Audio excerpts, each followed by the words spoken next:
All right, season 5, episode 16, All Souls. This is the quadruplet episode with Emily Perkins this time. Instead of Catherine Isabel, we got the other werewolf from Ginger Snaps here. I can't remember. Did she become a werewolf in the first one? Hey, it doesn't matter. Anyway, so we got this little girl who, I think she's what, like 12? How old is she in this? I feel like she looks 14? like she's like 14 or something like that. 14 or 15. We got this 6-toed little girl who dies like praying and looking up, and her eyes are burned out of her skull. Yeah. And so we're dealing with like a religious episode. So you know what that means. Yep. Mulder's the skeptic and Scully's the believer. Yeah. Whenever religion comes into play, all of a sudden Scully takes that freaking science book and she chucks it out the door. Yeah, and Mulder takes his freaking like supernatural member's card and burns it. They're very predictable when they do these episodes, which is really funny. I feel like it's their way of making Scully seem like more relatable. Like, she's a scientist, but she's religious. Like, she's what is she? She's Catholic. She's Catholic? Yeah, she's Catholic. She goes to confession. Mm-hmm. So that is just very funny. I think that the way that the corpses look, like when they die and their eyes are all burned out, is really cool looking. Yeah. It's very creepy. Yeah. And overall, I like this episode. I think it's got some really cool imagery. I overall like religious horror too. Like, that never bothers me for the most part. I just like to see it done well. And this one is cool because it's not like a demonic possession or anything. This is like, like an angel coming to take back, like, people, like souls.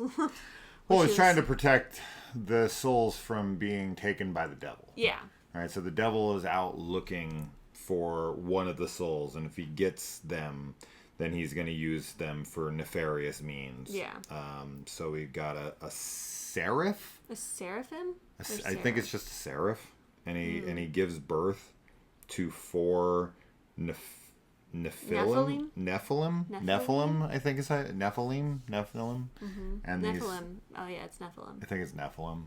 And these 4 Nephilim are, born as young women who have varying degrees of issues. One of them is homeless. One of them is mentally handicapped. Another, so on and so forth. So, yeah. An angel sending his kids to this is typical for religious beings, I guess. They like to send their kids to Earth to suffer for some reason. Yeah, I mean, religion's fucked up, dude. It's so fucked up. But he loves you. Yeah, well, he tries to save them. He saves them by burning their eyes out of their fucking head and letting the devil run after him. Yeah, okay. They go to heaven.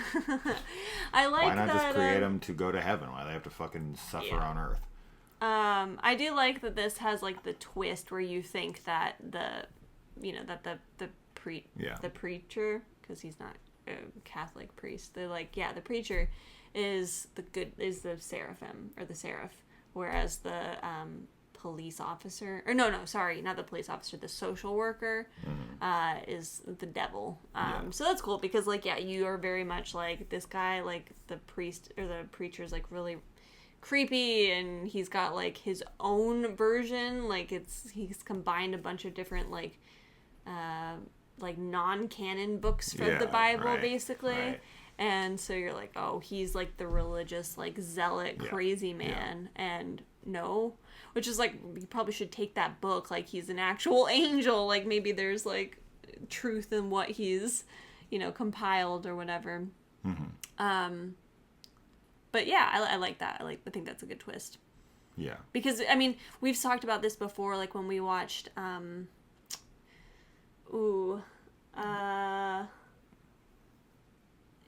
think it's one of Roman Polanski's movies. The Ninth Gate? No, maybe it's not. Rosemary's Baby. No, it would have been before that. it was like about people living in an apartment building, and it was like about a watcher. Like they what is that one called? The Sentinel. The Sentinel. Is that Roman Polanski? No. Who? Okay.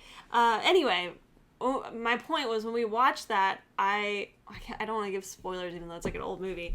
Anyway, it turns out that like the church is like actually good in that, and the whole time when we were watching it, I'm like, this is gonna be like some conspiracy and like they're evil and like this is, you know, whatever. And it was like, oh no, actually they're like the good guys. And I think that so often now, like anytime there's a religious horror movie, it's very common that like there's some warped version of like the religion happening, which is fine and a good commentary on like religion in general.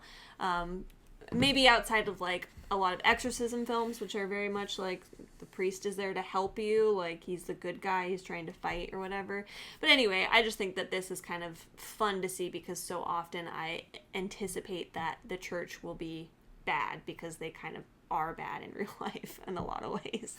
So it's like cool to see it not that all the time in movies. Yeah. You know my thoughts on all that, so we'll keep it from there. I like how Mulder says that he's tailing a suspect at the beginning of this episode, and then we see that when it's shot from his perspective, that he's looking at a porn house, like a porn theater. Yeah. And then runs across the street to go in. There's a lot of like innuendos that Mulder is like, you know, into porn. Is a like chronic masturbator or something. It makes me feel like he's got like a porn addiction or something, but I think it's mostly just to be like he's really lonely and like doesn't go out and sleep with people, so like that's just what he does. But he's got one of the hottest women on earth right next to him that's in love with him. Yeah, what a moron. Yeah, dummy. He could have that Scully action every night if he wants. He could be writing the sex files right now, but no. He wants to go jack off in some freaking porn house. Yeah. Some skeezy. He's going to be sitting next to Pee Wee Herman. Probably. Anyway. Yeah, Glenn Morshower plays the devil in this. It was interesting to see him as not a military guy for once. He always plays a military dude in everything. Scully's daughter is not only mentioned in this, but shown multiple times throughout. Yet again, because it's Scully and she's, you know, kind of following her faith. And she sees the true four faces of the seraph. Yeah.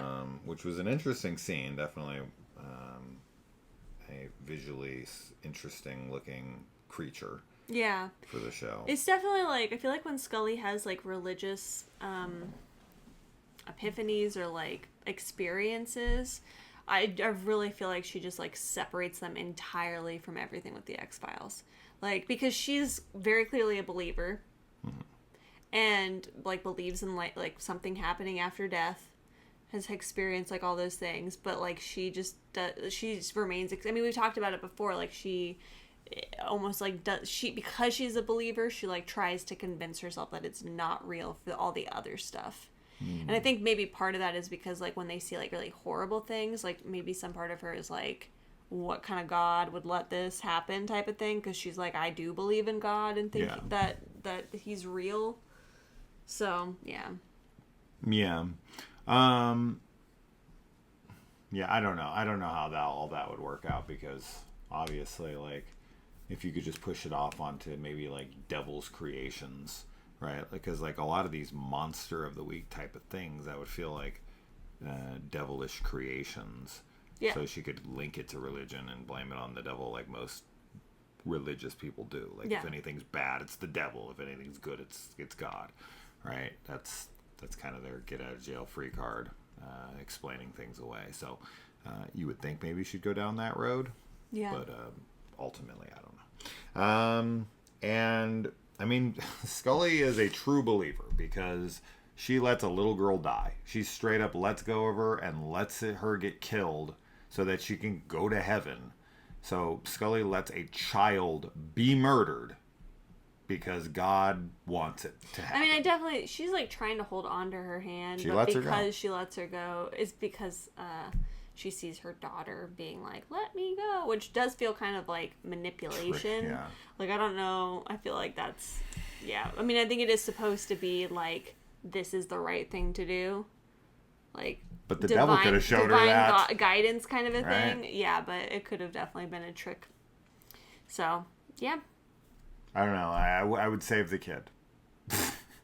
I think that at the end of the day, the best thing you could do is probably save the child. Mm-hmm. For me, I probably would have got us all killed because I have morals, and I'm not letting anyone sacrifice a child for whatever purposes. Like, what a fucked up God or angel.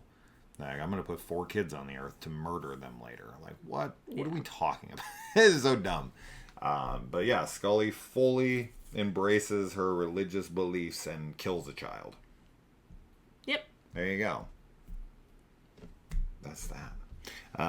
So all souls are damned and are gonna be killed by Scully because she's a believer.